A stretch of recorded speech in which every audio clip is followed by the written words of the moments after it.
Chetan rhymes ಅವರ ಮೇಲೆ? Sir, ಅವರು ನಿನ್ನೆ ಡಾಕ್ಟರ್ ರಾಜ್ಕುಮಾರ್ ಅವರ ಜನ್ಮದಿನ ಎಲ್ಲ ಅಭಿಮಾನಿಗಳು ಸಡಗರ ಸಂಭ್ರಮದಿಂದ ಎಲ್ಲ ಕಡೆ ಆಚರಣೆ ಮಾಡಿದ್ವಿ.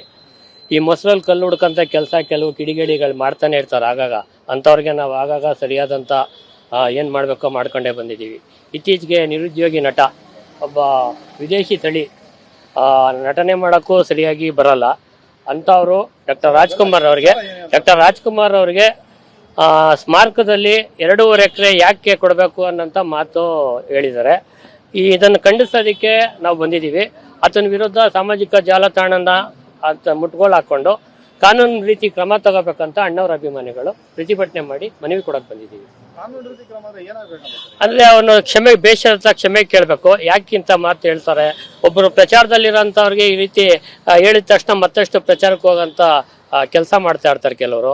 ಅಣ್ಣವರು ಈ ನಾಡಿಗೋಸ್ಕರ ಸಾಕಷ್ಟು ಕೊಡುಗೆ ಕೊಟ್ಟಿದ್ದಾರೆ. ಸಾಮಾಜಿಕ ಜಾಲತಾಣದಲ್ಲಿ ಕೂತ್ಕೊಂಡು ಎಲ್ಲೋ ಒಂದು ಕಡೆ ಕಲ್ಲೆಸೋದು ಬಿಟ್ರೆ ಅಂತ ದೊಡ್ಡವ್ರಿಗೆ ಮತ್ತೆ ಅಭಿಮಾನಿಗಳಿಗೆ ಘಾಸಿ ಆಗುತ್ತೆ. ಅಂತ ನೋವನ್ನ ನಾವು ತಡ್ಕೊಳಕ್ಕಾಗದೆ ಎಲ್ಲ ಅಭಿಮಾನಿಗಳು ಸುಮಾರು 14 ಸ್ಟೇಷನ್ನಲ್ಲಿ ರಾಜ್ಯದ ಮೂಲೆ ಮೂಲೆಗಳಲ್ಲೂ ಕಂಪ್ಲೇಂಟ್ ಮಾಡ್ತಾ ಇದ್ದೀವಿ ಸರ್. ಇವತ್ತು ತ್ಯಾಗರಾಜ್ ಅಂತ ಡಾಕ್ಟರ್ ರಾಜ್ಕುಮಾರ್ ಸೇನೆ. ನಿನ್ನೆ ಡಾಕ್ಟರ್ ರಾಜ್ಕುಮಾರ್ ಅವರ ಹುಟ್ಟಿದಬ್ಬ ಇತ್ತು. ಅಭಿಮಾನಿಗಳೆಲ್ಲ ಸಂಭ್ರಮ ಪಡ್ತಾ ಇದ್ರೆ ಈತ ಒಬ್ಬ ಎಲ್ಲೋ ಮೂಲೆಯಲ್ಲಿ ಕುಂತ್ಕೊಂಡು ತನ್ನ ಫೇಸ್ಬುಕ್ನಲ್ಲಿ ಬರ್ಕೊಳ್ತಾರೆ, ರಾಜ್ಕುಮಾರ್ ಅವ್ರಿಗೆ 2.5 ಎಕರೆ ಜಾಗ ಕೊಡಬೇಕಾಗಿತ್ತ ಸರ್ಕಾರಗಳು, ಏನು ಮಾಡ್ತಾ ಇದ್ದಾರೆ, ನಮಗೆ ರಾಜ್ಕುಮಾರ್ ಅಂದರೆ ಪ್ರೀತಿ ಅಂತಲೂ ಹೇಳೋದು ಜೊತೆಗೆ ಅಲ್ಲಿ ಹೇಗೆ ಕೊಟ್ಟರು ಅನ್ನೋದನ್ನು ಆತ ಒಂದು ವಿರೋಧ ಮಾಡಿಕೊಂಡು ಅವಹೇಳನಕಾರಿ ಪೋಸ್ಟ್ ಮಾಡ್ತಾರೆ. ಇದರಿಂದ ನೋಡ್ಬಿಟ್ಟು ನಮಗೆ ಭಾಳ ಘಾಸಿ ಆಗುತ್ತೆ ನಮ್ಮ ಮನಸ್ಸಿಗೆ. ಯಾಕೆಂದರೆ ನಾವೆಲ್ಲ ರಾಜ್ಕುಮಾರ್ ಅಭಿಮಾನಿಗಳು.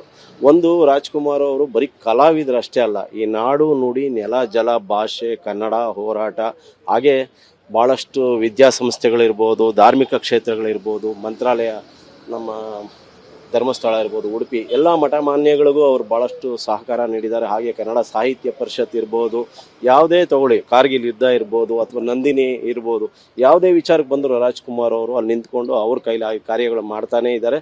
ಸಾಮಾಜಿಕ ಕಾರ್ಯಗಳನ್ನೆಲ್ಲ ಅವ್ರು ಮಾಡಿದ್ದಾರೆ. ಅವ್ರ ಮನೆಯವರು, ಅವ್ರ ಕುಟುಂಬದವರು, ಅವರು ರಸಸಂಜೆ ಕಾರ್ಯಕ್ರಮ ಮುಖಾಂತರ ಪೊಲೀಸ್ ಪರಿಹಾರ ನಿಧಿ, ಬರ ಪರಿಹಾರ ನಿಧಿಗಳು, ನೆರೆ ಹಾವಳಿಗಳು ಏನೇ ಬಂದರೂ ರಾಜ್ಕುಮಾರ್ ಅವರು ಅಲ್ಲಿ ನಿಂತ್ಕೊಳ್ತಿದ್ರು. ಕಾವೇರಿ ಗಲಾಟೆಯಿಂದ ಅವ್ರು ನಿಂತ್ಕೊಳ್ತಾ ಇದ್ರು, ಗೋಕಾಕ್ ಚಳವಳಿಯಿಂದ ಅವ್ರು ನಿಂತ್ಕೊಳ್ತಾ ಇದ್ರು.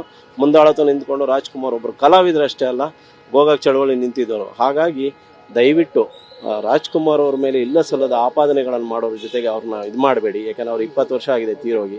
ಪುನಃ ಅವ್ರ ಬಗ್ಗೆ ಸುದ್ದಿಗಳು ಎತ್ಕೊಂಡು ಇದು ಮಾಡಿ ಪ್ರಚಾರ ಪಡೆಯುವಂಥ ಕೆಲಸಗಳನ್ನು ಮಾಡಬೇಡಿ. ಹಾಗಾಗಿ ನಿಮ್ಮ ಮಾತಿಗೆ, ನಿಮ್ಮ ಬರಹಕ್ಕೆ ನಮ್ಮ ಧಿಕ್ಕಾರವಿದೆ.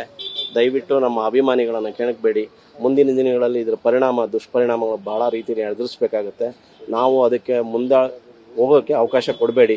ಅದಕ್ಕೆ ನಾವು ಕಾನೂನಿನ ಮೊರೆ ಹೋಗಿ ಪೊಲೀಸರಲ್ಲಿ ಕೇಳ್ಕೊಳ್ತೀವಿ, ವಿನಂತಿಸ್ಕೊಳ್ತೀವಿ, ದಯಮಾಡಿ ಇಂಥವ್ರನ್ನ ಕರೆದು ನೀವು ಬುದ್ಧಿ ಹೇಳಿ, ಜೊತೆಗೆ ಅವ್ರಿಗೇನು ಕಾನೂನಾತ್ಮಕ ಕ್ರಮ ಕೈಗೊಳ್ಳಿ ಅಂತೇಳಿ ನಾವು ಪೊಲೀಸರಲ್ಲಿ ಮನವಿ ಮಾಡೋಕ್ಕೆ ಬಂದಿದ್ದೀವಿ ಸರ್. ಪರಮ್ ಗುಬ್ಬಿ ಅಂತ. ಇಲ್ಲ ಸರ್, ನಾವು ರಾಜ್ಕುಮಾರ್ ಅಭಿಮಾನಿಗಳು.